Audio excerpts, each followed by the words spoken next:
Hello, everybody. My name is Aaron Canole, and welcome back to the second half of our Movie Battleground Blitz event. Now, if you have not checked out the first half of this event, that was the other tournament finals between Henry Sanchez and Sean Hunter. Please go check that out, or at least watch this match and then go check that out and then come back for the post game, because in the post of this match, the spoilers for that one will be revealed. It's kind of inevitable when the winner of this match plays the winner of that match and the loser of this match plays the loser of that match. So go check it out. But you guys are here for the main event. We started matches last August. It has technically been in the works in terms of my prep working on it since last May. So 10 months in the making. We are here for the tournament finals of the 1-0 bracket. We have the only two competitors left in the league who have won multiple matches, made their way through their opening match through 3 rounds of a tournament, and here they are hoping to go 5-0 in order to make it to the finals. One competitor, we have Hot Fuzz Joe Fairley, who was, as we've said, he is the honorable champ of Movie Battleground. He was the last person to win the title before it went on hiatus. And in our first discussions when we were coming back about what's the game plan, what does everything look like, the first thing he said is, I want to play. I don't want to be stuck sitting on the sidelines. I want to play. I want to get back there, and I'm going to win it again. And he's in a prime position to do that. But he will have a tough competitor on his hands, and we will waste no time getting into this because of a massive error on my hands. The match that led up to this was lost. I've said it more than once. It's been made very public, unfortunately.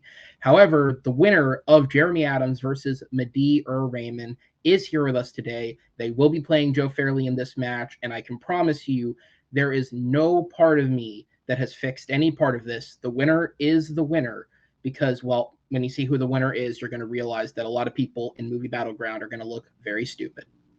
Ladies and gentlemen, introducing first, with a record of 4 wins, no defeats, he is Madeeh Rehman. Madeeh, welcome. And the reason that I say you make a lot of us look stupid is because for anyone that watched a couple of weeks ago our 50th episode special where we had a bunch of the different people together, we made that video, no joke, in terms of recording, like a day or two before we recorded your match versus Jeremy. And all 4 of us on that panel said we had Jeremy to take the whole thing. I saw that, and I took it personally. I'm not going to lie. But clearly, because you showed up, you played your heart out, you did beat Jeremy 3-1 in that match, and you have earned your way into this final. And talk about a comeback story, man. From being, I can't even tell you what your record was. I just know it was fucking awful. It was like 2-12 or something stupid. Yeah, it was something real bad, to coming back, making it to a tournament final with a chance for a title match here. How are you feeling? I'm feeling pretty good, but I'm also, the road's not over yet. I know that coming into this one, I kind of have to be Clubber Lang at the beginning of Rocky 3 and not the Clubber Lang at the end of Rocky 3 if I really want to have a chance of winning. Joe has not lost in this season or in the seasons prior, so no, it's not going to be easy. I know that much going in, and it really is just going to come down, I feel like, to just 1 or 2 points that either one of us makes that's going to decide this, because I know I've done my prep and I know I can bring everything I have. So it's really just going to come down to who can get the points out and who can end up swaying the judges enough. But yeah, I mean, I feel weird because I've had to face, I feel like, the toughest road to get here. Like Ryan Permison is a champ in the Inner Geekdom Battlegrounds. Jeremy is, I think, probably the best player who's never held a belt, and I had to go through him as well. Matt Beer is not an easy guy to face off against, and I had to go up against him too. And now I'm facing Joe Farrelly. Like I feel like I've had the toughest road, and I've somehow come through. But yeah, here I am. Somehow, some way, I got here, and I don't plan on stopping now. Absolutely, sir. Well, I am going to sit you in the back for just one moment while we introduce your opponent. Coming in with a record of 4 wins, no defeats, and 1 knockout. He is the undefeated all-time, as Madeeh said, including the previous iteration and this iteration of Battleground. He is the honorable champ, Joe Hot Fuzz Fairley. Joe, welcome back to the Battleground, sir. And it's, as I said, you all this, millennial, speak it into existence, make yourself feel good approach to life. I mean, you did it with Battleground. You said, I don't want to be some sitting champ. You were cool even technically giving up the title to be the honorary champ to play. Obviously, you have the token, you have all the other stuff, but your thing was, I want to play, I want to win, and I'm going to earn this again. And here you are on the cusp of potentially getting there. How are you feeling coming into this? I feel good. Yeah, I like playing the game. I like doing the debates. The same with the trivia. I like doing the trivia, and there's a lot of trivia leagues out there at the moment where I have to sit and wait. But that being said, I do like winning. But with debate, you have all the prep beforehand, and you never really know which way it's going to go. I mean, the questions in trivia are one thing. This is something because it's down to prep, and sometimes it's down to thinking on your feet. I remember ages ago, I think it was against Cameron Holtz when I had a TV debate, and it was about the best Simpsons episode, and I think the judges all said I won it on my final argument, which popped into my head with 10 seconds left on the clock. So it is what it is. I'm looking forward to it. There's been some interesting stuff to watch for this, some stuff I'd never seen before, stuff I'd give a big thumbs up to, and stuff that I never want to admit exists again. Well, I feel like I know exactly which question you're talking about with that one, but we'll get there. Thumbs up one will be question 2 if you're interested. Huh? The thumbs up one, though, that'll be question number 2. Oh, okay, cool. You guys will find out what that is when we get there. But I'm going to go ahead and bring in Madeeh. That's like good contextual conversation without saying anything. And let's get into this, guys. Movie Battleground is a best of 5 rounds. It is a first to 3 points to win. Each round is worth 1 point. If one of these competitors does happen to get 3 points in a row, that will be a victory by knockout. If we are at a 2-2 tie going into the 5th and final round, the graphic there says the blind round. This is a number 1 contenders match, so as you guys know from the last match, we have the speed round instead of the blind round, but I will explain that when we get there. In terms of how the main 4 questions work, the competitors are given their questions ahead of time. They've prepped as much as they humanly can. They will have 1 minute to first open. That will be followed by 2 minutes to expand, discuss, explain, rebut, whatever they want to do. Then they have 4 minutes to respectfully go back and forth and jab in as many points as they possibly can, followed by 1 minute to close. At the end of each argument, I will send them to the back. We have 3 judges on deck in Will Cohen, Caleb Hansen, and Ryan Payne. They will join us on screen, and based on what the competitors said in their arguments, they will decide who gets the point. With all of that said, guys, do you have any questions for me, or are we ready to get into this? Let's do it. All right.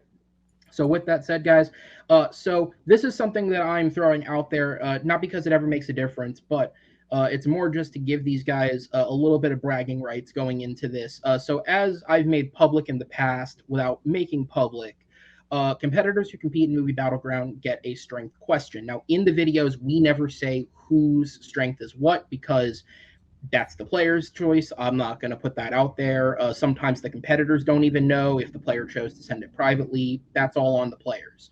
However, I am going to put out there that on a mutual decision made by both of these competitors, we have a first for Movie Battleground, which is neither of them are coming into this with a strength. They decided to acquiesce that choice and have taken on 4 questions that were selected from our large bank of questions by me to debate. So just, put a little respect on their name. They worked their way here and they chose to go about it with the random route.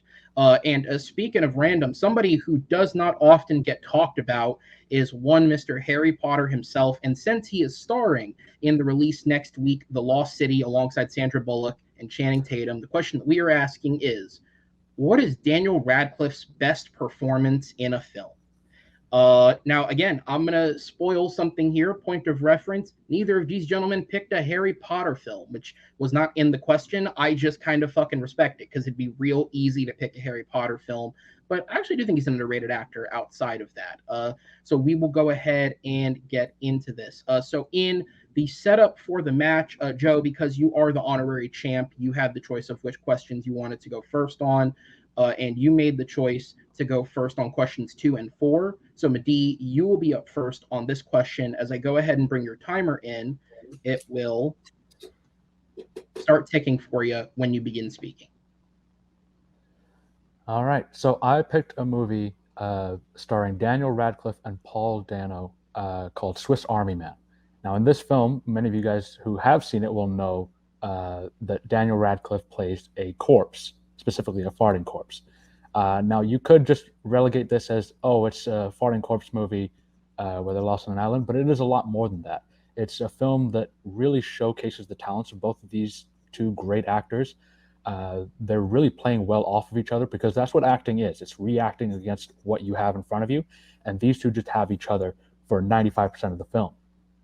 Radcliffe plays a corpse and it kind of comes back to life in a way, so he's not just relegated to being dragged around, but it's also really interesting to see how his performance sells that you're seeing it as a metaphor for Paul Dano's miserable existence.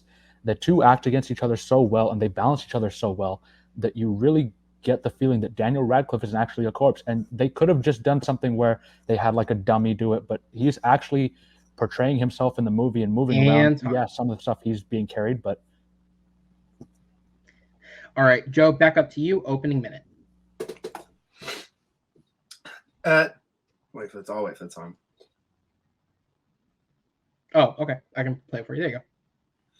So Daniel Radcliffe has had a very interesting career post-Wizarding World, and I think worked very hard to distance himself from being typecast. I think the difference in all of his movies has allowed him to play a variety of interesting characters. And for me, I think the best performance is from a small movie that released on Amazon Prime in 2020 called Escape from Pretoria. In this, Radcliffe plays Tim Jenkin, a real-life anti-apartheid protester who was sent to prison in South Africa. And ironically, this role reunites him with Ian Hart, who played Professor Quirrell in Harry Potter and the Philosopher's Stone. And I think that's an interesting dynamic there. The first time they worked together, Radcliffe was an inexperienced child actor. And here he has the presence and the range to give what I believe is truly his best performance. It allows him to show and showcase a variety of emotions and become that likable everyman that you need to bond with. And I think the performance itself is subtle but brilliant. And time. All right, Madeeh, back over to you. 2 minutes on the clock when you start speaking. So you said just at the end there that it's a subtle but brilliant performance, and you could use those exact same words for his performance in Swiss Army Man. Playing a corpse is not easy. There's a lot of physicality that goes into it, not just because of not having to move and stuff, but the little things that he has to do with his face, like having his eye kind of be a little droopy the entire time, the way he's moving his mouth when he's saying his lines. All of those things added together really create a really endearing performance by a corpse. The thing I will say about Escape from Pretoria is I think that it's a better film that doesn't require his particular performance. You could have put any other actor in that role if they could do a decent Cape Town accent and have that film still work. In Swiss Army Man, you really do need someone with Radcliffe's capabilities, because not everyone is going to be able to take that film seriously unless you have an endearing and heartfelt performance by someone playing a corpse like Daniel Radcliffe does. And the way that he mirrors Paul Dano, where they're both giving great performances opposite each other and against each other, you really are able to see them both rise against each other and with each other to bring out more performances and more quality performance from each of them. If you go through the reviews that Swiss Army Man had, the people who had negative reviews about it because they thought it was just a weird farting movie, all of them still say that Daniel Radcliffe was a standout for this film and his performance. He distances himself from Harry Potter, which he had just kind of come off of, I think, 2-3 years earlier. And we could have just seen him play the same kind of character, but he really went balls to the wall on this, and you see the fruits of his labor and really see how much he has grown as an actor since the first Harry Potter film. And yeah, he's good in Escape from Pretoria, but I don't think he's at the same level. I think he's serving the plot well, but it's not that he's enhancing the material that is the film like he is in Swiss Army Man. I'll see the 5 seconds. All right. Joe, time will start for you when you begin speaking. For me, the difference with Escape from Pretoria is that his performance in Swiss Army Man is definitely unique and definitely stand up. I don't think uniqueness necessarily equates to the best. I think this, in Escape from Pretoria, Radcliffe provides a likable everyman. And for someone who is best known as the lead in one of the world's most successful franchises about wizard kids, I think to ground yourself as a likable everyman, having spent 10, 11, 12 years as the lead in a big, magical franchise, I think that demonstrates the proficiency of a very, very talented actor. His performance, it's not just the likable everyman about it, it's the situation itself. And I agree, as you sort of say about serving the plot, but the plot itself lends to him the ability to convey a wide array of emotions. Obviously, he's got his former partner on the outside, so you have the longing, you have the stresses of being in a prison, you have the anger, and also you have the frustration at the situation itself of why he's been put in prison. You know, to sort of capture the feeling of Tim Jenkin, of everything that he sort of had to go through just for protesting for equality. I think every single part of that carries through it, as well as the frustrations. And there's a really good scene of him trying to, after he makes this key, trying to get it, and it drops, and you feel that, and it's, you know, that scene is very little on score, and it has to come down to performance. And I think putting anybody else in that position, I don't think that's necessarily true. I think if you're going to put someone in any one of his roles, it's a role where you pretty much just have to lie there with a droopy eye for a little bit. But that's not to take away from his performance in Swiss Army Man. It's not a bad performance, but I just think in terms of getting yourself in a position where you're mostly lying there and delivering lines with very little emoting, I think that's what lessens it as a performance, as opposed to Escape from Pretoria, where he is given a wide variety of emotions to convey, and he does that with such proficiency that it really does elevate that performance, and it elevates the movie itself. And I don't think anybody else could have done that apart from Daniel Radcliffe. He fits perfectly with that role. And time. All right, we're going to go into the 4-minute open discussion. Timer starts when the first person speaks. I'll let you go first. So the issue for me, you said, you know, about, I don't think anyone in Escape from Pretoria overshadows Daniel Radcliffe. You know, he is the lead, and he brings a leading man's performance to that. A subdued, understated performance for sure, but one that hits all the right beats and allows him to convey a wide variety of emotions. I think Dano overshadows Radcliffe, and you know, it's Paul Dano, isn't it? It's not that we're not talking about some random actor here, but and he should. But without Dano, I think without Dano, Swiss Army Man can't work. Without Radcliffe, I think Escape from Pretoria doesn't work. I disagree with you on that. I mean, yeah, Paul Dano is probably one of the better actors working today, especially if you've seen the Batman. You can kind of see that. But I don't think that affects how good Daniel Radcliffe's performance is. I think Daniel Radcliffe gives a good performance not only because Paul Dano is there, but I think he also improves Paul Dano's performance. And you said earlier about how Daniel Radcliffe doesn't convey emotion, and I think that's completely wrong. The whole film is about Daniel Radcliffe as a corpse learning what emotions are and what life is meant to be, and what love and all these other feelings are that he could feel as a human being, and going back and forth with Paul Dano. So he's not emotionless. He's just relearning emotion, which is arguably harder to do than conveying certain emotions as they are. And I will say the thing about Escape from Pretoria is the scenes that he's doing really good acting in, I think work better because they're tense scenes. Like the scene you mentioned of him trying to grab the key, the one where he's using gum at the end of the stick is what you're referring to, right? That is the one. Yeah. So you're more feeling the tension of the moment because you're like, he needs to grab it, otherwise he's going to get caught and get in trouble. You're not feeling it because of his performance. You're just like, all right, yeah, I understand the situation, and the situation is tense. It's not that his performance makes it any more tense than the situation is. But I think the movie's a good thriller. But I think with Swiss Army Man, you have that right. It's Dano that is conveying these emotions, and it's him learning them and he's speaking the lines. But it's all about Dano's realization about, you know, he is like you said, the reflection of Dano. But the difference is the reflections of each other. You know, there's no emoting, there's no motion to that performance. You know, he is literally a corpse. I think, you know, performance in Escape from Pretoria, it shows, you know, a deterioration in this character. It's the suffering and it's the frustration, the anger, but underneath he never loses that sense of hope, and that's what gets out from the escape. You know, you can believe that this guy is going to escape because of that. Despite all the frustration and suffering he conveys through that, he never loses a sense of hope underneath those frustration and anger emotions that I think pushes him and makes him that character that you do root for, aside from the situation he's in. I think the underlying hope that's always under those emotions, I think, really pushes it and elevates it. I think that's speaking more towards the film in general than just his performance, because there's a lot of this film that does work really. It's a really good and well-made thriller film, but it's not hinging on his performance. It's just hinging on the situation and what happened in real life. Whereas Swiss Army Man doesn't work. The thing is, he still has to convey that without having. He has to convey it, but he's doing like hope the same. He's doing a very level performance throughout the entire movie, where it's not like really pushing him into. But I think that the anger and the frustration side of it can sometimes be quite an easy emotion to convey. But to have that with that subtle undertone of hope underlying all of those emotions, I think that's what really pushes it higher for me. Is that whatever the situation, however bad the situation gets for him inside the prison, that underlying hope is what keeps him going, and you can see it in every performance and in every line he speaks, that he's still got that hope inside of him, no matter how long he stays trapped for. And I think Swiss Army Man, I think it hinges on Dano more than Radcliffe. Just hinging on a different character doesn't make his performance any lesser. I think the fact that they both give phenomenal performances are what elevates the movie. Saying Paul Dano did a great performance in the movie doesn't say that it's any less.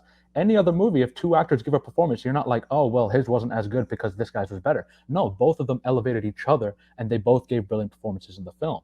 But he never gets that. He never gets his chance to properly emote and properly give. He does at the end of the movie. He definitely does. I think the end of the movie, the last like 20 minutes, is when he really gets to emote. And all right. Well, Madeeh, you can continue that thought because you were up first on the closing. You have 1 minute when you start speaking.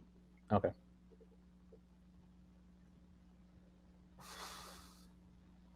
Daniel Radcliffe is the reason the Swiss Army Man works. Yes, him and Paul Dano work together, and it's a weird film, but it's a weird film that works because of their performances. If it didn't, then the movie would have been forgotten.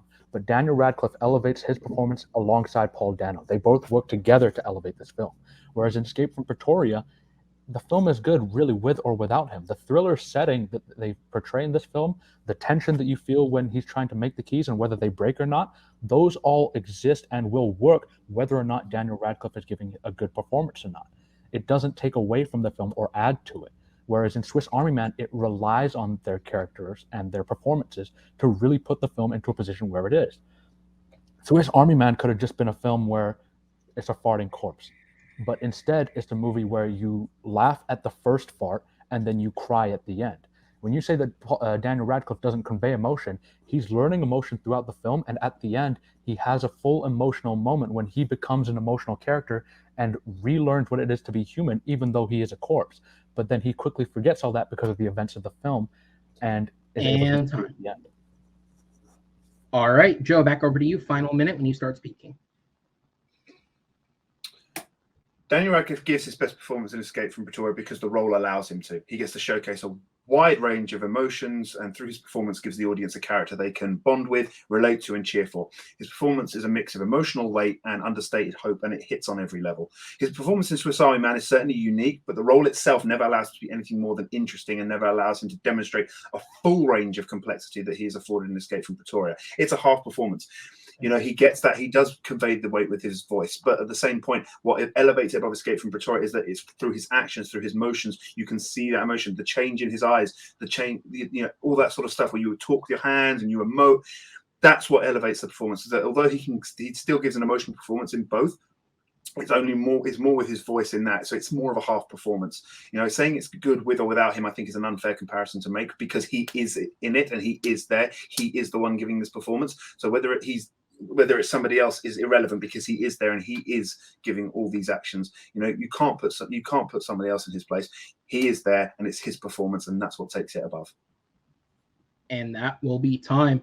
Guys, excellent first debate. I'm going to go ahead and send you guys to await in the back as I bring in our three judges. Pretty clean round there. Only one real fact check, which was Swiss Army Man was released 5 years after the final Harry Potter film, Harry Potter and the Deathly Hallows, came out. And it was the sixth film he had done since Harry Potter, 7 if you count his cameo in Trainwreck. Although I would argue in terms of popularity, I mean, I guess with the exception of Trainwreck, it was by far the most known because it was, you know, called the farting corpse movie everywhere on the internet. But with that said, Will, I will go to you first, sir. Who gets your vote, and what was the main point that sold you? Both of them just gave just powerhouse performances. I gave the slight edge to Madeeh, however, if only because he had an argument very early on that I feel like Joe just could not counter very well, which was that Radcliffe in Pretoria was uh, was reacting more to the circumstance, whereas in Swiss Army Man he is just reacting to one person, which is easily harder to do. All right. Caleb, I go down to you, sir. Who gets your vote, and what was the main thing that sold you? You're muted. So I thought this was really neck and neck up until the open forum round, and I think Madeeh did a really good job of rebutting every one of Joe's attacks while still being convincing. And I haven't seen either of these movies, and I'd really want to see this Daniel Radcliffe being a corpse movie. So I went with Madeeh. All right. Well, gentlemen, thank you so much. With that, Madeeh will get the first point as I send you guys behind the scenes and bring back in the competitors. And we will go ahead and move on to question number 2, which was the aforementioned question that Joe said he liked a movie in at least. Maybe you like both. I don't know. We'll find out in the debate, I guess. They are both. But the question is, following his recent successes with the John Wick franchise and whatever word you want to use to describe that latest Matrix film, Keanu Reeves is certainly in the zeitgeist. And maybe he has some other things that could be drugged back up and make some more movies with. Which Keanu Reeves movie should get a sequel? Is the question. You can go to any movie in his filmography as long as it didn't get a sequel. So no, you can't argue for why John Wick 5 should exist when it will exist. But you can pick any film of his that did not get a sequel. Why should it? Joe, I'm going to go to you first, sir. You are up on this one, so the timer will start ticking for you when you begin speaking. Whoa. We're talking sequels here, and not just sequels. We're talking Keanu Reeves sequels. When asked which Keanu Reeves movie deserves a sequel, I didn't have to think about it for long. My pick is a movie that Reeves himself has said needs a sequel. The fans want a sequel. The director says it needs a sequel. The writer wants to write the sequel. And one that can easily have a sequel because it's a comic book movie. We have a range of material of which to pull from to give it a sequel. And that's why I chose Constantine. Last night, I was sat in the car with my friend, driving home from seeing The Batman. And I mentioned I had this debate coming up. And I said that this was one of the questions. Without hesitation, he said, Constantine. The answer is Constantine. And I went, well, that's what I picked. Come on. And we're in the middle of a Reeves renaissance. Bill and Ted came back. Matrix came back. John Wick is coming back. So why not John Constantine? It's a great movie. It holds up still after 17 years. And it really does deserve a sequel. It's got everything there. Everything within the movie allows itself to have a sequel. And that's why it's going to get one, hopefully. And time. And yeah, I completely forgot Bill and Ted 3 came out, and I like that movie. So, Madeeh, I'll go to you next. Go ahead and open with your pick. Okay, so I know I definitely have the unorthodox pick here. There's been a lot of hype around Constantine, especially recently since he said it in an interview that he wants a Constantine sequel. But I'm going with a kind of lesser-known movie that does sort of fill in the same realm. I'm going with The Devil's Advocate. So this is a movie that came out in 1997 with Keanu Reeves playing a lawyer, Kevin Lomax, who is working for Satan, played by Al Pacino. And the crux of this movie is that it's the devil influencing humanity towards the end of days by having his son sire the Antichrist. So the devil is a grandfather of Antichrist. And Keanu Reeves, we find out, spoiler alert for this movie, it's been like 25 years, but Keanu Reeves plays his son, and he wants his son to create the Antichrist. And he's been slowly and steadily seeping into his brain and trying to influence him into doing all these evil things and getting him closer and closer to that point where he is willing to end human life as we know it. And time. All right. Well, we do have two films that, on a surface level, do deal with the same types of things, and both do have Keanu Reeves. Although the most factual thing that's been said so far is that Al Pacino is the devil because he did Dunkachino, and that is just horrible. Joe, back up to you. You have 2 minutes for Constantine when you start speaking. As I said, we're in the middle of a Reeves renaissance. He's coming back with some of his most beloved characters. And after 17 years, the original Constantine still holds up, and it's still one of the most rewatchable DC movies of the 21st century outside of Nolan's Batman trilogy.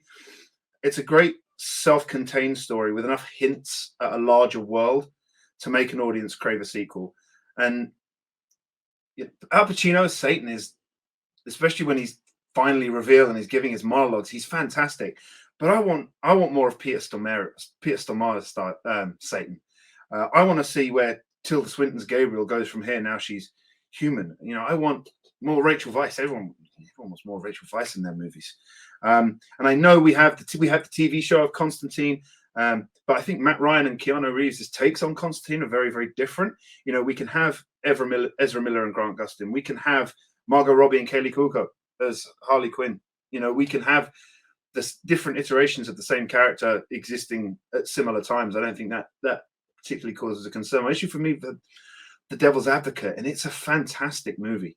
It really is a great movie, but the story itself is so self-contained, and it's not necessarily where it goes from here, because everything within that movie is kind of resolved and keeps itself inside. And the things that make The Devil's Advocate enjoyable isn't that you want to see more of it, it's that you want to go back to it and watch it again to see all the stuff, because it's a very slow burn, and getting to the reveal, if you don't know what's happening, if you just know it's a movie about a lawyer, then everything in it is so well done and so well executed that instead of going for a sequel, you need to go back and see it again. It's one of those, all the little hints, I need to go back and see those, and by the end of it, it ends on a perfect beat that doesn't require a sequel. But whereas Constantine,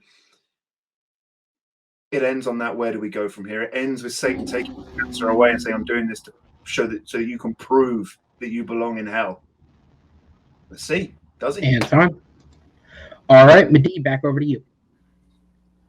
So you brought up something that I was going to bring up later, but Matt Ryan's portrayal as Constantine is one of those perfect roles cast. I think he does a phenomenal job as the character, and the fact that we got him after seeing Keanu and we see where the character can go and what the character should be like and how the character should be portrayed, I think just puts Keanu's Constantine movie in a different light, because you realize that this performance has been done better by another actor, and is more beloved as a Matt Ryan character than it is as a Keanu character. As much as I love Keanu Reeves, Matt Ryan is a better version of Constantine that I would love to see more of on the big screen. So if we were going to see a Constantine movie, I wouldn't want to see it with Keanu Reeves anymore. I would want to see it with Matt Ryan. I didn't really get a chance to pitch my sequel to Devil's Advocate in my 1 minute, but I will say this, that the movie, it does end with Keanu rejecting the devil, but then also you realize that the devil's influence doesn't just stop because he rejected him once. It's going to continue over and over and over again. He's going to be relentless. Al Pacino says a line in this film that really struck with me. He says, the 20th century was all me. I won the 20th century. And that's basically saying that the devil had more influence than the idea of God did that whole century. And if you look at the last 22 years, it's not like he's letting up. We haven't had the greatest overall lives in the last 22 years. I think a lot of things could have gone a lot better. And hell, our societies are evident that the devil is still winning if we were to put it in this kind of, in that kind of sense. So I think that seeing Al Pacino's character grow even stronger, because he's had that comeback with The Irishman and the Amazon show that he had. So he's coming back as an actor as well. And I think I would love to see Keanu reacting as someone who has been constantly being attacked and trying to be tormented by his father, Al Pacino, and continually just fighting that pressure and seeing what it does to him, not only mentally and physically, but also to his his family relationships and his friend relationships And how it time. affects him in general. All right, we're going to go into the 4-minute open discussion. The timer will start when the first person speaks. For me, you can't just not have a Joker anymore just because Heath Ledger did it the best. You know, Matt Ryan gives a great performance, but it's self-contained within that universe. Even that universe alone has shown that you can have multiple versions of the same character. It's done it. It did it with The Flash. And we can have different versions of the same character existing, whether it's in an alternate universe or whatever. I think, especially the DC universe has proved that that's possible. You know, Francis Lawrence, Kiva Goldsmith, Keanu Reeves all said the sequel would happen tomorrow. And I think if the issue there, it's probably the studio. And if we know one thing with regards to that studio is that sometimes they don't know what's best for DC. See Justice League. The 2017 one, yeah. But no, I will say Zack Snyder's when we got the one that the artist and the director wanted to give us versus the one the studio wanted. The studio doesn't necessarily know what's best. I think the issue with the Constantine sequel is a lot of the storylines that I wanted to see from a Constantine sequel would have had to have happened like right away. I mean, Keanu, he's still young, but he doesn't look as young as he was then. Everyone who was involved in that movie has aged quite significantly, especially the ones that I want to see come back, like Jimon Hounsou, Tilda Swinton, Pierce Stormare. Like all of those guys, if they were to come back, there is that obvious aging that would have happened. And I would have loved to have seen what happened. Of that caliber, I think that's irrelevant, especially Jimon Hounsou and Tilda Swinton. No, because I wanted to see what happened immediately after. The way that they end the movie, I would have loved to see the sequel in 2008 or 2009, but it's been 15 years since then. I think that you would have to tell a story that would have to fill in a lot of gaps of where he's been these last 15 years and what he's been up to. I don't necessarily care as much anymore because I wanted to see those movies back then, not 15 years in the future.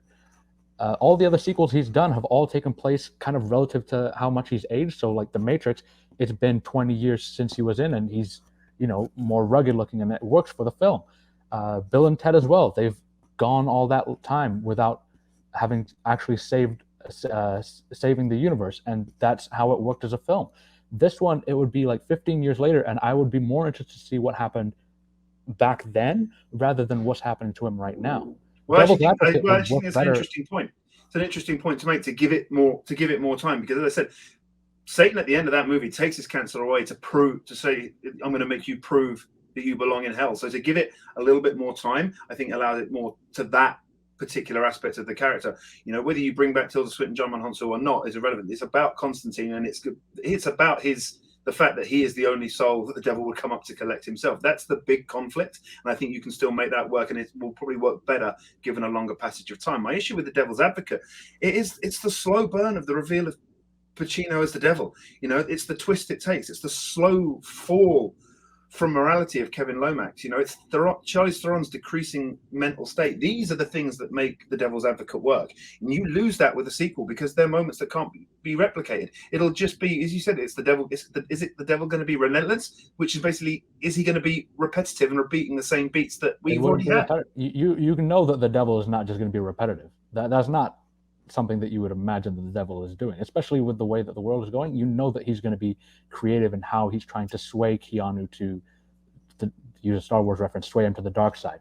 This isn't going to be a movie that's just like repetitive or adding that slow burn. It's going to be more of like a psychological take of what it's like to be someone who has had that kind of relentless attack on him over the course of his adult life.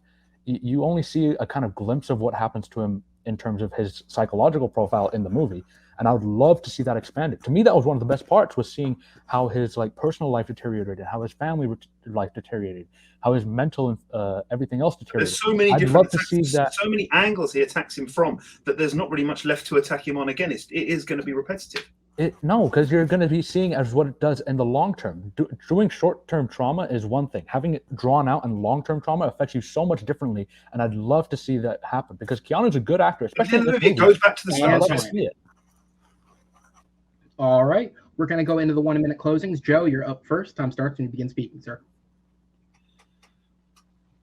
Constantine deserves a sequel because it's a great movie with plenty of source material to pull from, that has a cast, director, and writer that all want to return. Despite being called a box office failure, it more than doubled its budget. And the cult following it has attained with such a cult following that the demand is there. This is about deserves. And if the reason we haven't got one is the studio, we already know that Warner Brothers can't necessarily be trusted when it comes to DC. The Devil's Advocate is a perfect self-contained movie that tells its story. The characters get their resolutions. They all have their arcs. The true success of The Devil's Advocate comes from its slow burn and expertly handled reveals, something that cannot be replicated in a sequel. It takes a very long time for that movie to actually get to the final reveal that Al Pacino is the devil. It's the slow burn. It's the small little hints. You don't necessarily want to carry on with these characters and go back and see where they go from here. What you want to do is you want to go back and see the things you missed, see all the little subtleties within that movie. It's an expertly directed movie and it doesn't deserve a sequel. The story is so perfectly self-contained. It hits all the reveals. All their characters get their stories told. They have their arcs and they have their resolutions, whether they're positive or not. And I think that's what makes it fantastic. At the end, it goes back to the start. And time. All right, Madeeh, down to you. Final minute for the round when you start speaking.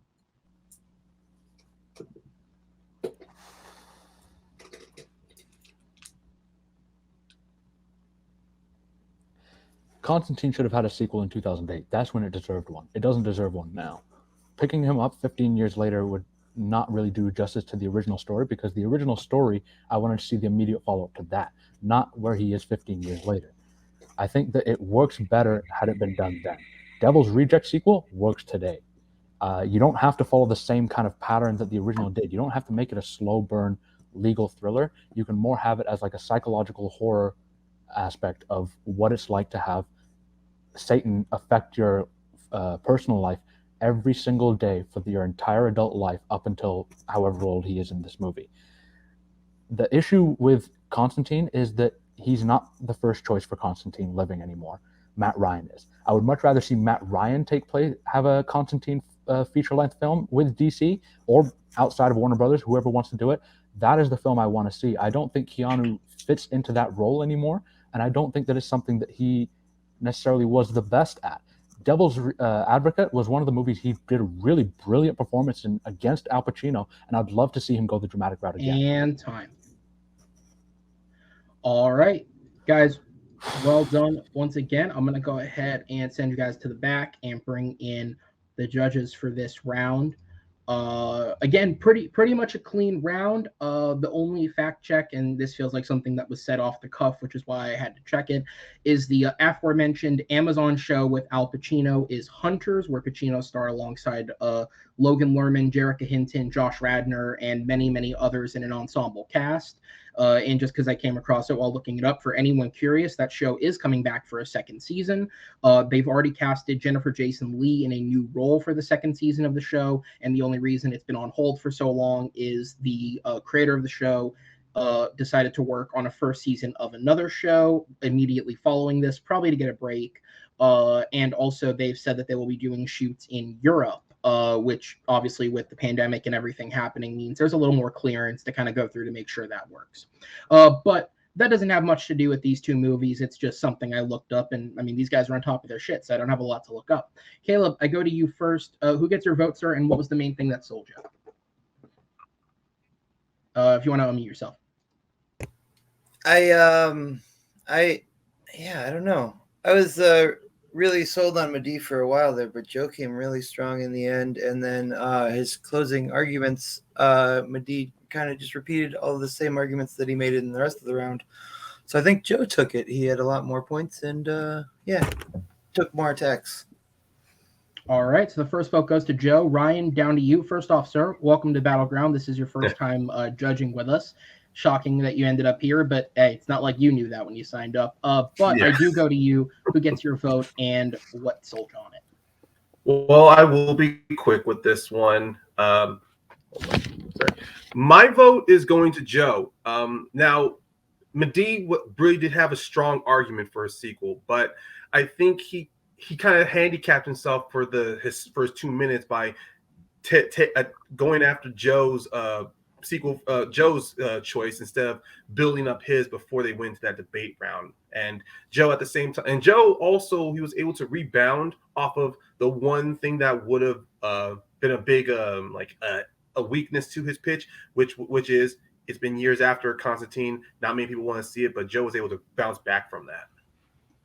All right, guys, thank you so much. I'm going to go ahead and send you behind the scenes and bring back in the competitors as we will go ahead and move into question number 3. Just before we do, I just want to say to Madeeh, that's the first time I've seen Devil's Advocate this week. First time ever. It's so good, isn't it? I think I gave it 4.5 on Letterboxd. It was great. I really enjoyed myself, and Pacino's great. It's so good. Thanks for that. Well, go check out Devil's Advocate if you haven't seen it, because it is a good. It is a great film. We did kind of spoil really a lot not of talked it, about. You know, it is 25 years old. It's 25 years old. All right, so we're going to go ahead and move in from Stormare and Pacino. Oh man. Into question number 3, which is a part of something new we've been doing. We had one in the last match, and so we do have one in this match as well. And these are viewer submitted questions. We are taking questions that have been submitted by whether you're just a viewer, a player, a judge. You can submit questions for debate. It's scrolling across the bottom there, but if you would like to see a question that you want debated on a future Movie Battleground match, email me at officialaaronknoll@gmail.com. Please make sure the email includes your name, especially if you are a competitor, because you obviously are not going to get to debate your own question. There's just all sorts of red lines with that one. But please, if you have any questions, 1 question, 10 questions that you would like to see in a match one day, email me as we are going to start integrating those into our matches as long as I have them. But with that said, you can't debate your own question, but you can judge your own question. And it's kind of pure coincidence, if anyone knows how we put these matches together, that he happens to be here. But today's question was submitted by Will Cohen. And the third question of the match is, no pressure. What Best Picture winner is the least deserving of having won the award, as submitted by Will? So we will go ahead and get into it. Madeeh, you are up first. So I'll bring the timer up, and we will talk about what Best Picture winner was least deserving of being called a Best Picture winner when you start speaking. So Joe mentioned earlier about some movies that do get 2 thumbs down, and this one was one of them for me. Out of Africa in 1985 was nominated for 11 Oscars and won 7 of them, including Best Picture. Now, if you're curious as to what it was nominated against, it was nominated against the Steven Spielberg film The Color Purple, which should have won of the ones that were nominated. Brilliant film Kiss of the Spider Woman, Prizzi's Honor, which is really funny, and also the film Witness, which had Harrison Ford also nominated as Best Actor. Other things that were not nominated for some random political reasons was Kurosawa's Ran, which is a take on the King Lear story, which is a brilliantly made film that should have been nominated and probably should have won, as well as Terry Gilliam's Brazil, which is a damn near perfect film that also should have been nominated and possibly won. When I say that Out of Africa should not have been nominated for this, I am dead serious. There is 3 things that are good in this movie. It is Meryl Streep's performance, which she was nominated for, the cinematography, which is not hard to do when you're just filming landscapes in Kenya, and also the score. Those are the 3 things that were good about this film. Everything else was long, drawn out, boring, and absolutely terrible to watch. And time. All right, Joe, over to you. Which non-deserving Best Picture winner do you bring to the table against Africa? I think when it comes to a movie deserving the Best Picture accolade, I think there are certain factors that you need to be considered. One of them is the movie great? 2, was it better than the other nominees? And for me, Green Book is the Best Picture winner that was least deserving of the accolade. It is cookie cutter, it is basic, and given the other nominees, its win is nothing short of insulting. The other nominees for Green Book, alongside Green Book, Bohemian Rhapsody, The Favourite, Black Panther, Black Klansman, Vice, A Star is Born, Roma. And I could give reasons why every other nominee deserved the award ahead of Green Book. But at least for now, I'll focus on the reasons I think Green Book probably won. So in 2019, we were given 3 movies that central theme was race. And that's why Green Book won. But it was the cookie cutter basic version that ticked all the boxes for those judging, but did not hit the factors in the same way. And I will go into a little bit more in my 2 minutes. All right, that will be time. I always do have to show a sign of respect when competitors don't go for the easy answer. And considering 90% of people would have said Paul Haggis's Crash is the obvious answer for this one, I do respect both of you for going for different answers. But with that said, Madeeh, back to you for Out of Africa. 2 minutes on the clock. I really hate that I watched this movie. I'm not gonna lie. It is 3 hours long. It's extremely dull. And I will say, in the middle of this film, Robert Redford, who is at least saying his lines in this film, he's not acting. He's just reading them off of what seems like a teleprompter throughout the entire film. He says a line, I usually skip the dull bits. This movie could have done that. And had it done it, it would have been an hour and a half. This movie is ridiculously long and drawn out.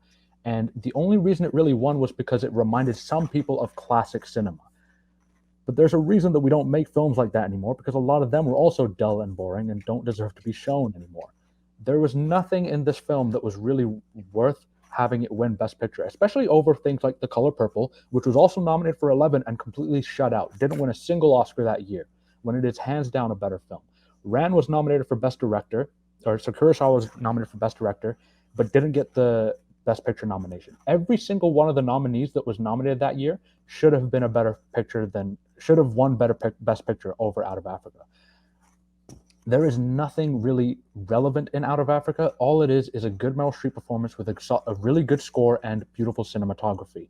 But like I said, when you're filming in the bush of Kenya and Uganda, it is not hard to get a best cinematography nod, because all you really have to do is just hold a camera and film the magnificent scenery that is the landscape there. Every other film that was nominated against it was much better. And not only is it that it's a much better film, this is maybe a 2-star movie, and every other nominee that is up against is at least a 4-star movie. It is so far below the rest of them. Out of all of the nominees and Best Picture winners that happened in the 1980s, Out of Africa is widely considered the worst movie to have won the Best Picture Oscar. The Green Book nomination, people forget that when the movie came out, people really enjoyed the movie. Critics really enjoyed the movie. I enjoyed the movie. It's not a bad movie by any chance. Yes, it is a little bit cookie cutter, but so are a lot of nominees that get through. It does take on race, and it was important that it took on race, but a lot of the films that it's up against are also right on that level. There's nothing that's like so far above or so far below, except for Bohemian Rhapsody. And time. All right, Joe, back over to you for 2 minutes. My main issue with Green Book is that, yes, it takes on race, but I think when you look at the other 2 movies in that Best Picture category that also took on race, it shows it's just an insult. You know, my surname namesake Peter Farrelly. What does he have to say about? I just don't understand what he has to say about this subject. You know, you've got Ryan Coogler directing Black Panther, a movie that showed a really interesting duality between T'Challa and Killmonger about the different approaches that they take, and then you have Black Klansman by Spike Lee, which again explored the matter with so much more complexity than it. And Green Book went back to that horrible old trope of here's the magical black guy, and he's the one that's going to make, and he's going to change this guy's mind. It's so cookie cutter and basic. You know, A Star Is Born. You know, if you're going to move away from the race and don't want to give it to race, which you understand why they did, it was 2019. But those other 2, Black Panther and Black Klansman, had so much more to say and was so much better that they really should have been well up there, much more ahead of Green Book. A Star Is Born captivated its audience. You know, I have watched 5 other of those nominees multiple times since 2019, and Green Book is not one of them. You know, you can make an argument for Out of Africa deserving Best Picture. It did win cinematography, screenplay. You know, it had performances from Meryl Streep and Robert Redford. You know, you combine all those things together, they got the nominees and they got the wins. You start to combine those things together, and that's what starts to push it towards a Best Picture win. You know, yes, and the Color Purple is a fantastic movie, but the gulf between Green Book and its fellow nominees is the Grand Canyon, and especially when you compare it to the gulf between Out of Africa and the Color Purple. You know, you talk about Green Book, it didn't even get a Best Director nomination. You know, it didn't get a Best Cinematography. These are the things that make a Best Picture, and they couldn't even nominate that because they knew they couldn't nominate that because it didn't have those things. What it did have was it had a message that went with what was popular at the time, but it was the basic version that they could all agree with. And time. All right, we're going to go into the 4-minute open discussion. Time starts when the first person speaks. So I got to disagree with you. I mean, just because Peter Farrelly didn't get a Best Director nomination doesn't mean the film won't get a Best Picture nod. I mean, that's happened multiple times throughout the Oscar history. It's not just about how much of the movie is, how much of it is nominated. It's about how good the movie is. I mean, that's- Drive My that's- Car is that's my nominated this point. year, and it doesn't have a lot of nominations, but it's a good film and it deserves a spot. But that's my point. It's not just the best director nomination. It didn't get a best score nomination. It didn't get a best cinematography nomination. You know, the production, all these things that come together to make a fantastic movie. Even the Oscar committee there agreed it didn't have any of those things. What it had was a fantastic performance from Mahershala Ali and from Viggo Mortensen. The two lead characters in this kind of buddy road trip movie are what drive this movie and what propel it to a state where it is a really well-made movie. But what Out of Africa has, it has that combination. It has the cinematography, which it won. It has the score. It has the production design. It has all these things that build towards the best picture. All of those Oscars that it won, I would only give it to two of them. Like, if you compare it to what it was nominated against, a lot of it just seems like they just gave it to Out of Africa because it was there. I mean, Best Adapted Screenplay over Ran and over The Color Purple is a ridiculous notion because the screenplay for Out of Africa is not that good. Robert Redford does not give a good performance in this movie. In fact, he's actually bad in this film as a lead actor, which is astounding to say because it's Robert Redford, but also the fact that it's in an Oscar-winning movie and you have the lead actor give a bad performance, you shouldn't be getting that far. A lot of the things in Out of Africa really rely on just those three things: the cinematography, the score, and Meryl Streep. But you can't win Best Picture just because you have a good performance and a good backdrop and a music playing in the background. But when you've got a movie that is, you know, which is basically an against the odds love story, if your two leads do not have that chemistry, then it does not work. And they don't. They don't have chemistry. Robert Redford and Meryl Streep are fantastic. Robert Redford was dry as hell in this movie. It was awful to watch. I honestly fell asleep 4 times watching this movie and I'd have to restart it just because I was like, this can't be that bad if it won Best Picture. I'd tolerate falling asleep during Green Book. The thing is, you look at those other nominees it's up against, every single one of them I would, with maybe not Bohemian Rhapsody, but the other ones I would kick out Green Book to the curb, replace it with Can You Ever Forgive Me? Without an issue, you'd place it with Can You Ever Forgive Me without no, and you wouldn't even blink an eye. Let me go through your nominees real quick. So Black Panther is a comic book movie. I'm glad that it got nominated because it's deserving of a nomination, but it wasn't deserving of a win. Especially with compared to any other comic book movie, it had more to say than any others. I've always said Black Panther may not be the best MCU movie, but it's damn the best movie in the MCU.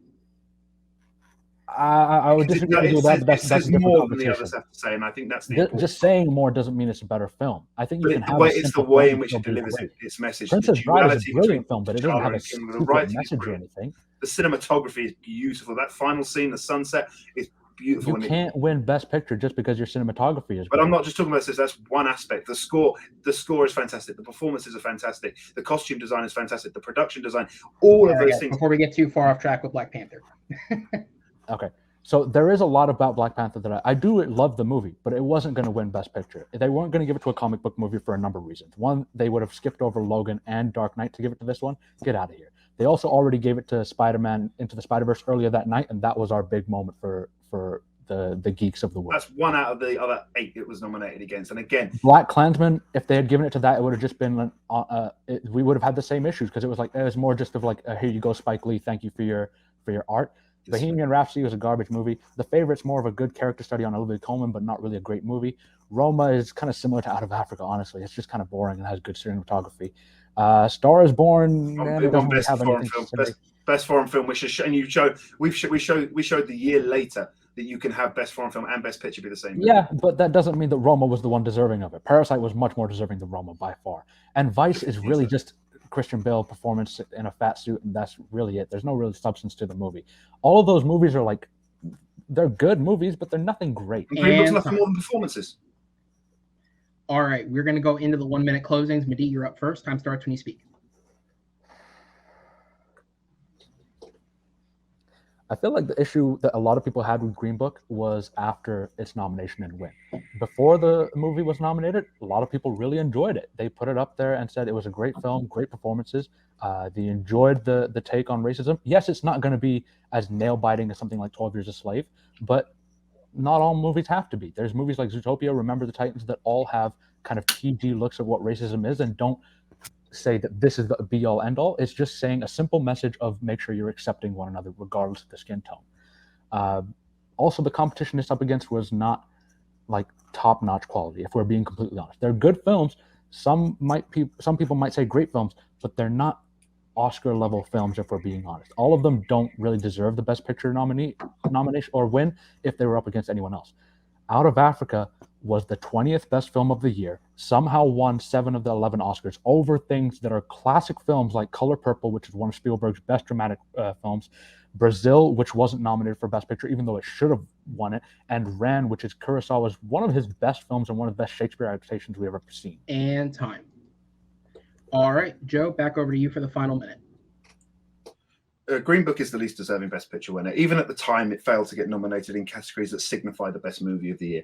Every one of its fellow nominees, and even one or two that weren't nominated, are more deserving. Even when you look at the time, you can find 2 other nominees that have the same central theme that are more deserving. Out of Africa is a movie that goes toe-to-toe with the other nominees, and you can argue for both, especially with The Color Purple. Green Book was an insult given by the Academy because the movie tackled race, but they gave it to a director that had no real understanding of the subject matter that it produced. No one talks about Kiss of the Spider Woman anymore. No one talks about Prizzy's Honor. And when this is a great movie, but it's not a Best Picture winner. Ironically, one of Viggo Mortensen's first movies, and it still deserves a nomination more than Green Book. Out of Africa was nominated for 11 Oscars, won 7. Green Book won 3. The only one it deserved was that supporting actor performance from Mahershala Ali. In terms of what makes a great movie, it failed to get nominations in score, cinematography, director, yet somehow it gets to win a Best Picture. You can understand why Out of Africa got that win of Best Picture, because it won the Oscar for cinematography and it had that great score and it had those nominations in those other categories. So the build-up to when we get to the Best Picture award makes sense. But Green Book didn't even get those nominations, which is why it doesn't deserve Best Picture. All right. I feel like I could go on this one for another 10 minutes. What about you? Oh, yeah. I don't have that time of day, guys. Sorry. We can talk about it afterwards, though. I'll send you guys to the back. You guys did do an excellent job there. I will bring in the judges. And I have just a couple of things to run through because I got curious. So, obviously, as I always say when I bring it up, Rotten Tomatoes is not the end-all, be-all of film criticism. And while neither of them did state it specifically, they were consistently talking about their films compared to the other nominees. So I decided to gross over all of their scores really quickly just to kind of get an idea of where the film sat compared to the other films. Out of Africa currently has a 62% on Rotten Tomatoes. That is now not a score, that is a like rating, just to clarify. But it does have a 62% compared to its other nominees, all of which are in the 80s or 90s. The next lowest is actually The Color Purple, which has an 81%. So there's about a 20% difference between how many people like one of those films. Everything else is higher than that. In terms of the year 2018, Green Book has a 77% like rating on Rotten Tomatoes. It is the third lowest of the 8 nominees, with Bohemian Rhapsody coming in lower, having a 60%, and then just above that, Vice has a 65%. So it is the third lowest. Everything else, though, is in the 90s in terms of like rating.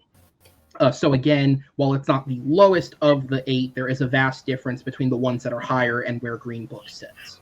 Also, as was said there, in terms of actual nomination success, Green Book was nominated for 5 Academy Awards. It walked away with 3, including Best Original Screenplay, Best Supporting Actor, and Best Picture. It also had noms in Best Actor and Best Film Editing. And Out of Africa was nominated for, I believe they said it was 11 Academy Awards. It walked away with Picture, Director, Screenplay or Adapted Screenplay specifically, Art Direction, Cinematography, Original Score, and Best Sound. And it was only nominated for Best Actress, Best Supporting Actor, Best Costume Design, and Best Film Editing. With that said, though, Ryan, I go to you first. Who gets your vote, and what was the main thing that sold you? Unlike the last 2, there was always always one side had a heavier lean towards. This was the only one I was dead even on, so the closing really needed to sell me.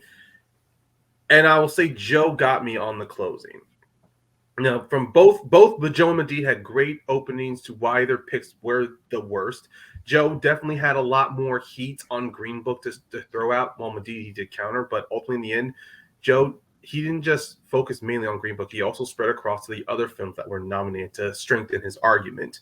And while Madeeh did a good job countering that, it did detract some time from him talking more about Out of Africa. Okay. All right. So the first vote does go to Joe. Will, I go over to you. Who gets your vote, and what was the main thing that sold you? Well, if this is how one of my suggested questions goes, I'm going to recommend some more because this was just fantastic. I went with Joe, but I went with Joe for completely different reasons than Payne here. I felt that Joe had, came from a position of strength right from the get-go, and while his 2-minute did waver a little bit, he came back in the 2-minute debate and the closing very, very strong, and it was just hard for Madeeh to counter. All right. Well, judges, thank you so much, guys. I'll go ahead and send you to the back as we bring in the judges and move on to question number 4, which is we're going to be focusing on a director who is coming off the back of arguably a successful year. While neither of his films made a shit ton of money at the box office, nor did they really receive that much Academy love, and maybe it wasn't as big a success as you would think. Ridley Scott had 2 films that came out this year. He had The Last Duel, which was really, really good, and he had House of Gucci, which was a movie. One of those movies has one of the best deliveries of one of the most obscene words of all time. Now I want to know what it is. Just watch. It's one of Ben Affleck's lines. He turns a word into a sentence, and it's amazing. You got a Razzie nominee, and I don't agree with that at all. But that's not the question we're arguing today. No. Instead, we're going to take it back to a time when Ridley Scott was a acclaimed director who wasn't bitching about teenagers being on their phones. The question is, what is the best Ridley Scott film of the 1970s or the 1980s? I gave them both decades because he got started a little late in the 70s, but we have a decade plus of films, the bulk of which I think you could argue were some of his prime filmmaking movies. But what is the best to come out of that pile of films?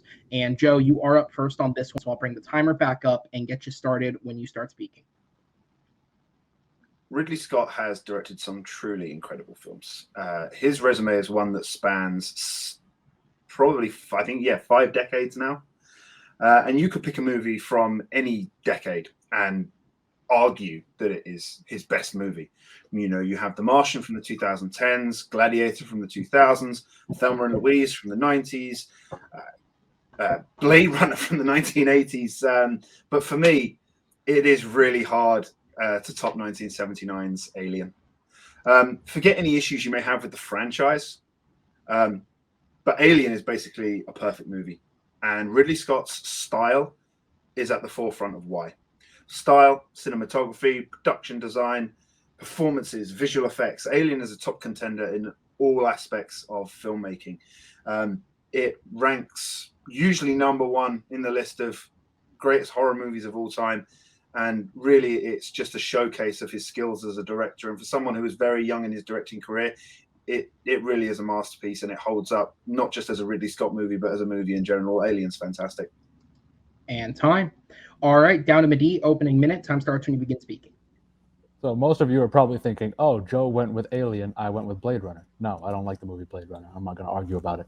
I actually went with his first film that he ever did after making a bunch of TV commercials, The Duelist. Now, The Duelist is criminally underseen. It is a phenomenal film out the gate that he made in 1977. It stars Keith Carradine and Harvey Keitel as bitter rivals during the Bonaparte era of France. And the rivalry between these two is shown so well over the course of the 15-year rivalry that they have. Each battle they have puts you on the edge of the seat, and both of the main lead actors give brilliant performances, as well as a lot of the side characters that come in and out throughout the 15-year rivalry that they have. Coming out of the gate with a movie like this that shows the dangers of toxic masculinity and pridefulness and all this stuff in the 70s, before anyone else was doing it in the modern day era, is one of the reasons that a lot of people back in 77 compared him to the new Kubrick, especially with comparisons to Barry Lyndon, which is one of Kubrick's best movies. And time. All right. So we have the obvious one versus the least obvious one, but obvious or unobvious doesn't always mean good. Well, okay, these are both good, but it doesn't always mean best, and that's what we are here to argue. Joe, back up to you, 2 minutes on the clock. Alien, at its very core, is a horror movie, and Scott captures the very essence of this in every frame. Scott layers the film with chilling simplicity, one that has unfortunately been forgotten in its later entries. But here he creates a world that feels lived in, characters that feel like they existed before the movie and have lives rich with experience. Alien is a masterclass in filmmaking, and even without the limits of the 70s and 80s in this question, it would still be my choice. The Duelist is a fine first go for a director just coming out of TV commercials, but I think my issue with that is that some of his TV commercial lists is still quite evident within the movie. It's a very stylish movie, but I think sometimes it gives up a lot of substance for that style, something I think that he maybe hadn't quite lost from being in the TV commercial world. It's a movie that is very stylistic, and I know a lot of research went into making it sure it looked right and that everything was right for the sort of the Bonaparte era. And I think with that, he lost a lot of the stuff that he could have delved into with character development and the way this sort of rivalry and this toxic rivalry affects a person personally. It gets very much into the rivalry, but it doesn't delve quite deep enough into where that leads a person mentally. And I think that's where it sort of loses it. Whereas you can see the effect that everything has upon Sigourney Weaver's Ellen Ripley. You can see, you know, she sort of starts off, she's one of the crew, but she's not the main one, because, you know, you've got Dallas and you've got, you know, John Hurts Kane, and they're the sort of the more known of these actors in the movie. And throughout the movie, she just grows and grows and grows as a character. And it's a fantastic thing. And it makes that movie, and it's his direction and it's her performance, but it's what makes that movie. And it's just, it has that tenseness. It's chilling. And you talk about the influence of Stanley Kubrick. You can see the influence from things like 2001: A Space Odyssey in Alien. And I think from that, it's not, but it's still his own style and his own movie that you can still see the effects of it, but he's lost some of that need to have that style over substance that I think the Duelist suffers from occasionally. All right. So with that, Madeeh, you are up for your 2-minute stretch, which will start when you begin speaking. I love that you can say in a lot of his later films he went more style over substance, as is anyways, but whatever. I think here's the thing. I know Alien is widely considered as one of the best movies of all time, and I understand that. I'm saying that Duelist is better, but just overlooked for some strange reason. I think Alien gets a lot of credit for being a horror movie set in space, mainly because it was 2 years after Star Wars came out, so of course space was the next big thing. It was right before Empire Strikes Back, so everyone wanted that space kick, and they loved the work that he did in Alien. But I still think that it's just a very good horror movie that follows a lot of generic horror movie tropes, like Ripley basically being a final girl. Everyone is splitting off or saying, you know, I'll check over here, you check over there, and splitting up, which happens in every other horror movie as well. There's a couple of jump scares. Ash being like a Deus Ex Machina expert is one thing. The whole last scene being a scare, even though you thought she was safe. A lot of these just follow tropes that have been put in other horror movies. And I think another issue that I have with Alien is that it's been done better twice. Once by James Cameron in Aliens, and then again by Ridley Scott in 2003 when he had his director's cut come out. I think the director's cut is actually better than the original theatrical cut that he put out, because it actually adds more elements to the horror aspects of it. It's a fine movie in 1979, but it gets scarier in 2003 with all the stuff that he changed around. And he didn't just add things. He changed certain scenes, he cut down certain aspects, and removed certain things that he thought were a little bit extra. Also, I think that Ian Holm in Alien is fine up until the point where he gets hit and is revealed to be a robot, because then he just starts spinning around like he's on like a merry-go-round for some reason, and I couldn't stop laughing. Every time I watch that movie, I'm on the edge of my seat, and then that scene happens, and all of a sudden I just burst out laughing, which is not something you want in a horror movie that's trying to show something serious. I think The Duelist, yes, there is a lot of stylistic things in there, but it's a beautifully well-told story that doesn't need to be as extravagant as it is. All right, we're going to go into the 4-minute open discussion. The timer starts when the first person speaks. So you mentioned Ian Holm's performance. I'd say Keitel and Carradine are great, and they give great performances. But the thing that takes me out of that movie is I feel they're so miscast for the setting. You know, they don't fit into that you know, French Bonaparte world. They're horribly miscast. I think they're not doing French accents, but I don't think they're miscast. I think Harvey Keitel shows a perfect example of someone who is just mad at one thing and then forgets why he's mad, but continues to be mad regardless. And I think he shows that emotion perfectly. Carradine is someone who's just like, all right, I need to beat this guy, but I'm also sick of him constantly being on my back. It's not that they're miscast. I think it's just that their accents weren't French, which I think for a Western film is just the way they did it. It's more I think it's more about their appearance in that setting, and I think because of that TV commercial, I think he's still a director finding his feet, and I think that's why he goes for the style over substance, because he's come from that TV commercial world. In terms of the final girl thing being done before, Alien came out. It was before Friday the 13th. It's before Nightmare on Elm Street. So this is the one that created the trope. Alien is credited. No, I think Halloween was right before this as well. So I didn't say Halloween. I said Friday the 13th and Nightmare on Elm Street. One other director. Two of the other ones. Yeah, one director having a girl survive at the end. No one. It wasn't just. There's that. only one other option. There's not many other options than having a girl be at the end. There's not many other options you can have as a survivor. But being done better and being done better twice, and I think the issue with that is it's still a movie he made. It's just without the studio's influence, releasing it in 2003. So I think you sort of take away from that. Scott's approach to his material essentially is a stylistic one, and it imposes itself upon the story of the duelists rather than it being the story imposing itself on the style of the Napoleonic Wars. It lacks passion, it lacks depth, despite its expert visuals. It just lacks the passion and depth, which I think he was still struggling to find. I disagree with you on that. I think that there was the passion and the depth, and that was really just portrayed by the two main actors who are leading the charge in this one. I think Alien, it has a wider cast and they're all kind of doing their part, but a lot of it just kind of plays off as like simple horror movie stuff. Especially when you watch it today, you can kind of see that it's this has been done like this has been done like that, this has been done like this.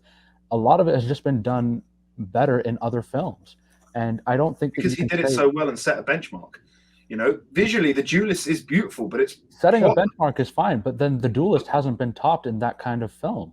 There hasn't been. It's not been topped. It's not that it's not been topped. I think that it's a beautiful movie, but its plot allows for such a deep exploration of revenge and its effect on the mind, and instead it sacrifices that for its appearance. It's a surface level movie. It's a director who's still finding his feet, and then 2 years later, he basically honed his craft with Alien. He was finding his feet with The Duelist, and then he honed his craft of getting style and substance at the perfect balance when he made Alien.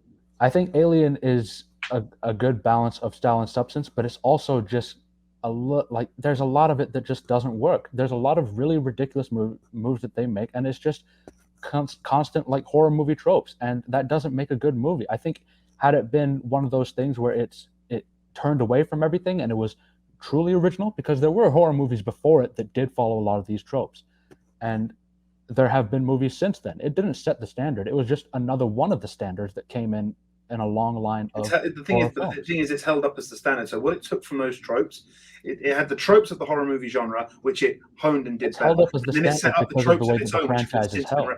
I think just because it gets more recognition as like a popular movie doesn't make it better. I think The Duelist is a better made film. The way that it uses not only the score, but the cinematography as a way to set the mood, which not many films do. Like cinematography is just there to like kind of show you what's going on. This film does it to set the mood, which is not something that is done almost ever. And it works beautifully. This movie is well crafted from top to bottom. But that's my issue with calling it the best movie of this director, is that it has the things of the cinematography, the score, and the look of the movie, but it doesn't cut under with things like the screenplay and the performances are great, but the actors feel miscast and the screenplay doesn't quite delve further, which it has the ability to do. And time. All right, we're going to go ahead and get into the final minute. Joe, you are up first. Time starts when you begin speaking. Alien is not just a horror masterclass, it's a movie-making masterclass that hits all of the beats in every aspect of filmmaking. It's tense, it's gripping, it's visually incredible, with a likable lead, and it's something that its sequels and prequels have desperately tried to recapture for the last 43 years. The Duelist is a fine movie, but it lacks anything beyond the surface. It looks great and provides a serviceable story, and it is a fine first effort, but has so much more potential given the subject matter. This is an exploration of revenge and the toxicity of it, but it's just so basic. And the performances are great, but there's something so much more that could have been there. This is a director that was still finding his feet, trying to hone his craft, which is something I think he only took him 2 more years to actually manage when he created Alien. We said that he was in TV commercials first, and I think it's so evident with The Duelist because it is that style over substance, whereas 2 years later, he managed to equate that balance of style and substance with a great movie that does rely on some tropes, but also has the ability to create some of its own. It does the tropes that exist better, and it creates its own. And time. All right, Madeeh, final minute. Time starts when you speak. Saying that Ridley Scott is just finding his feet and making a really brilliant film is very much a disservice to Ridley Scott. I think that this film is something that pushed him from commercial director to Hollywood royalty in one film. That is not something that happens often. This film got him immediately compared to Stanley Kubrick as one of the greatest filmmakers of all time. And you can see why when you watch this film. It is a beautifully crafted tale of revenge and the masculinity that follows it. The characters' performances are brilliant. The script works well. The tension is there as well in all of the battle scenes and the lead up to the battle scenes, or the duel scenes rather. And it's also something that it's just him and it's his vision. He didn't do a director's cut for this because he knew that when he put it out, this is the movie he wanted to put out. Alien has been done better, and to say that one of his best films has been done better not only once but twice is not really giving him much service, because his best film is Alien 2003, but it's also been done better by James Cameron in Aliens. Everything in Alien is done better in another movie. The Duelist has stood alone as the best film that Ridley Scott has done, that has been better since. All right, guys. Excellent one. Once again, you guys are proving why you're here. I am going to sit you guys in the back as we go ahead and bring in the judges and get to the decision. Just a couple of quick fact checks that were brought up from the round. So this one is not really a fact check. It's more just an interesting view that The Duelist, as was said, is set during the Napoleonic era, and interesting enough that it comes up at this time in Movie Battleground, because the film that Ridley Scott's actually working on next is a biopic about Napoleon. So clearly he still has interest in that era because he's going back to it. That's more of a fun fact that I found while going through it. The second one here is Madeeh is 100% correct in just doing a quick view through old reviews of the film. Multiple critics compared it to Barry Lyndon. To quote one specific person from Michael Webb of the Washington Post, the film has a pictorial beauty and rich period sense of Barry Lyndon, but adds narrative drive and passion that Kubrick's film lacked. So the comparison brought up there is 100% true. And then in terms of speaking about the final girl concept, Halloween did come out the year before Alien in 1978. Alien was 1979. However, the final girl, while that term was not coined until the 90s, the concept of the final girl had already been around in film for a few years. Some credit the creation of the final girl to be with Wes Craven for the 1972 film The Last House on the Left, although that one is apparently widely debated in terms of if that character, Mary Collingwood, is a final girl or if she is just the victim that lives the longest. However, interestingly enough, in the same weekend of October 11th, 1974, Black Christmas and Texas Chainsaw Massacre both released into theaters, and those two characters in Jess Bradford and Sally Hardesty are considered the first true examples of what a final girl is, meaning the concept had been around in film and was popularized further on for about 5 years by the time Alien would have come out. But with that said, Will, I go to you first. Who gets your vote, and what was the main point that sold you? No matter what I have on my board, I want to first say that this was one of the best rounds I've seen in Battlegrounds, period. I gave the slight edge to Joe just because there were a few points that Madeeh made but never expounded on, and every single time that Joe gave a point, he just kept hammering it home, whether it was through descriptions and examples, and I just kind of feel that Madeeh left a little bit too much on the table. All right. Caleb, I go down to you, sir. Who gets your vote, and what was the main point that sold it? I actually went the other way. I gave it to Madeeh on this one. He really did a great job of pointing out, the director's cut and things like that. That really swayed me. And also the fact checking of the whole final girl thing also was a big factor, because he did bring that up and pointed out a lot of other tropes that Alien did fall into, even though they were probably B-movie tropes. All right. Well, Ryan, that means I go to you, sir. As concise as you can get it for me, who gets your vote and what was the main point that sold you? First, I will state, like the last round, this was another neck and neck for me. But to be precise, who's getting my votes? I believe, honestly, it's going to Joe with the slight edge. Now, to drop some points about why Alien was better, and he brought up and he kept reiterating he was hammering more of it. Well, Madeeh, he did bring up some great stuff with the Duelist. It definitely drove my interest to be like, maybe I should give this movie another rewatch again. There were a few things I needed more for him to expand on. Like, I was really hoping he would be able to do that in some of his closing arguments, but and when that missed there, that's what gave Joe a slight edge. All right. Well, judges, thank you guys so much. I am going to go ahead and send you guys to the back because your winner by a final score of 3-1, Joe Hot Fuzz Fairley, doing exactly what he said he wanted to do.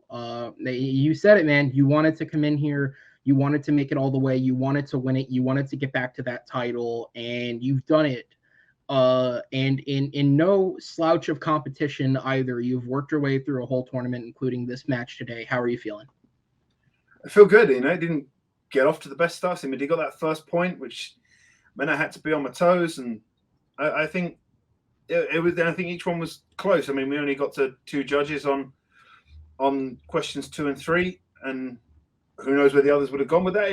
Not necessarily going to be a clean sweep in my favor. So I think it was close all the way through, especially that last question you saw. We had to go. That's the only time we had to go to the 3rd judge, so we knew how close it was throughout. So it's not. You look down there, you look at that. It's 5-0, 1 KO, but a lot of these have been down to the wire and down to just sometimes, like I said, pulling stuff out at the last second because it occurs to you or something your opponent says goes, oh, I can actually twist that. And yeah, Madeeh pull up a hell of a fight, and he chose put some out of the box choices in there, which gave me some extra work to do. Sometimes you best Daniel Radcliffe performance. If we both said, Prisoner of Azkaban, Deathly Hallows Part 2, then I wouldn't have had to rewatch them because I've seen them enough times. Constantine I didn't have to rewatch because I have seen it plenty of times, but I'd not seen The Devil's Advocate before, so that was good. Putting in Out of Africa, which I haven't seen, all that sort of stuff is a some very smart play and gives me a lot of extra work to do. And he certainly put his work in with some of the stuff he countered with. There was definitely a lot of prep that went into Madeeh's arguments, and yeah, on another day with different judges, could have gone a completely different way, even if we'd said exactly the same things. Yeah, absolutely. And that's kind of what the game is. But today it does go in your favor. And so you are moving on to the first title match. But it's not going to go 100% as we told you previously, because there is one little twist on it that I didn't tell you about previously. So for now, I'm going to be completely honest. I'm not 100% sure how many wins it was. It was either 3 or 4 wins, I believe. But at this point, Joe has actually won more matches through this tournament to make it back to a title shot than the way that the previous runners set up his first title shot. And he is still undefeated. So behind the scenes, the producers and I of the show, which included, obviously went on to include your future competitor, Henry Sanchez, decided that you will not be competing for the title. Instead, you are the champion of Movie Battleground once again. And if you win in this title match, it will be a defense. Because you've gone through the ringer, you've worked your way back, and I feel it's only fair if you play the whole thing as the honorary champ. You are the champion of Movie Battleground. Once again, a win against your opponent, Henry Sanchez, will be your first defense of the title. How are you feeling about your opponent and that matchup? Well, that was a surprise. I wasn't going into tonight thinking I was going to be winning another championship. And I say another because that's seems to be how my year is going at the moment. Brag about it. I will, because it's been a really good start to the year, and in just in terms of when this is coming out, I'm trying to think. I had a decent showing the first sort of thing I played this year in the fandom Last One Standing. I didn't win it, and then as people saw last week, fandom team's champion now, and I've got a fandom singles match dropping tonight. May have just dropped, which I was very excited about, and hopefully, we can pull it off. And then you've got there's a opening night Trivia League free for all coming soon, which again I was very proud of my performance in that. There's the opening night Trivia League Teams Championship, which we've got coming up soon. Fourth TMG Geek debate coming up, and yeah, it's came into this 3 years ago, and I just seem to be putting myself in this position a lot, and it does feel good because it's nice to find something that you are, and I don't want to blow my own trumpet here, but I will, something that you're good at. Oh, absolutely, sir. You did an excellent job tonight. You've done an excellent job this whole tournament, and you have earned it. So, ladies and gentlemen, he is officially, once again, the Movie Battleground champion, Joe Fairley, at 5-0 with 1 knockout. And he will be taking on Henry Sanchez for that defense. That match will be coming to you guys in April. So be sure to be on the lookout for it, because it's going to be an absolutely heated one. Henry has said more than once on record that while he respects you, he does believe that there's a way to beat you. And now he is going to have to put the money where his mouth is and see, can he be the one to pull it off? Which is more for him because he has never won this, and it's something he wanted really bad back in the day. So it will be a hell of a matchup. Joe, congratulations, sir. We will see you next time on the Movie Battleground. As I send you to the back and bring in your opponent, Madeeh Rehman. And again, sir, considering last year with the record, you would never have been in a position like this. 4-1, you're on the up and up. Obviously, losing sucks. Let's call it what it is. But how are you feeling? Yeah, I remember why I didn't want to lose anymore. Now that it's happened. But first of all, congratulations, Joe. I've called you the champ, regardless of what these guys say of honorary champ or whatever. But listen, the loss comes, but it's also the fact that you can tell we both brought everything we had. And maybe a different set of judges would have given me the point, but at the end of the day, you did take it. And that doesn't mean that I'm going to stop here, because, if I'm this close to Joe, I know that I can get better and try and challenge him again. So that's not something that's out of the realm of possibility. I do want to, redeem myself of this now only one loss in my career that I'm going to claim.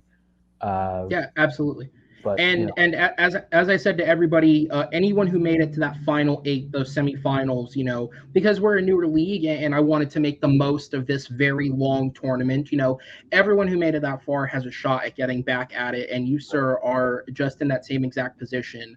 So just the same as how Joe will be playing Henry Sanchez, the winner of our previous match, you will be taking on Sean Hunter, who is at 3-2 with 2 knockouts, who was the loser of that previous match. The winner between yourself and Sean will have a number 1 contenders match. So your technically speaking, once again, 2 matches away, but you do have a road in front of you that could take you back there. What are your thoughts on Sean as your next competitor? That's tough. Sean could have easily been in this position had he gotten the win against Grant, which some people think he might have deserved that spot over Grant. So. But no, Sean is damn near as close to a beast as you can get. So I'm definitely going to have to prep just as hard as I did against Joe and against Jeremy. So it's not going to be easy, but I'm glad it's against someone like Sean who's really going to put his best foot forward and give a good match no matter what happens. Yeah, absolutely, and it will be, sir. Again, congratulations, man. You worked your ass off to make it this far, beating. And as you said, you had maybe one of, and you look at it in retrospect, maybe the toughest run of anyone who made it to the finals, considering yours included one of the creators of the game, a 2-time debate champ in other leagues, and, of course, Jeremy Adams, who I still contend is the best player to have never won the title. So that is a difficult Tyler route credit to get too. Tyler's also a really brilliant competitor. And that's no disrespect to Tyler either. It's just he only played 1 match prior to playing. The fact that he was as a rookie doing that, man. Oh man, I feel like I definitely had the hardest way going here, but I'm glad that it came up to Joe and me and him got to go toe to toe. But now maybe Joe's going to be a little wary of where I come from next time. So we'll see how this goes. Oh, absolutely. Madeeh, again, congratulations, sir, on a great tournament. We'll see you next time you are back here. Guys, and that is it for the that's it for the tournament. The tournament is over. We have officially finished it. And that is it for Battleground for the next little bit. As I kind of alluded to in other matches, we're going to be taking a bit of a hiatus, and not too long of one, mind you. We can't disappear for that long. We'd lose our viewership, let's be real. But we are going to be taking a slight hiatus just to kind of take a couple of weeks off, refresh, get some more matches in the tank, and come back. So we do have one more match coming up. That is this Thursday, the 17th. We have the drunk match in honor of St. Patrick's Day. And then following that, when we come back, we have a series of matches with some big ones in there. We have obviously the bronze bracket setup that we had discussed previously, where I'm going to be playing Matt Beer, Jay Burns, and obviously, as we learned tonight, Jeremy Adams will be playing each other. The winner of those two matches has a number one contenders match. We know that Chad Webb, from his win earlier this week, will be playing the loser of Joe Fairley or Henry Sanchez. The winner of that match gets a number one contenders match. And we do know that Madeeh and Sean will be playing. That winner will get a number one contenders match as well. So there's a lot of opportunities for people who are at that top cusp to get their way back in there. We also have a couple of rookies debuting. We have some more players returning who were knocked out early in the tournament, getting another opportunity to play. And of course, we have the first Movie Battleground title match, which will air Saturday, April 23rd, between Joe Fairley and Henry Sanchez. I want to say thank you to my three judges who are here tonight, Will Cohen, Caleb Hansen, and Ryan Payne. I want to say thank you to everyone who has helped out over the course of this long tournament, competitors, judges, my fellow producers behind the scenes. Without all of you guys, it would not have been possible to make this work. And I want to say a great thank you for the effort brought tonight by Madeeh or Rehman, and just putting it all out there on the field, so to speak. And a congratulations to the champion who will be defending against Henry in April, Joe Fairley. With that said, my name is Aaron Knoll, and on behalf of Movie Battleground, we'll see you next time. Take care, everybody.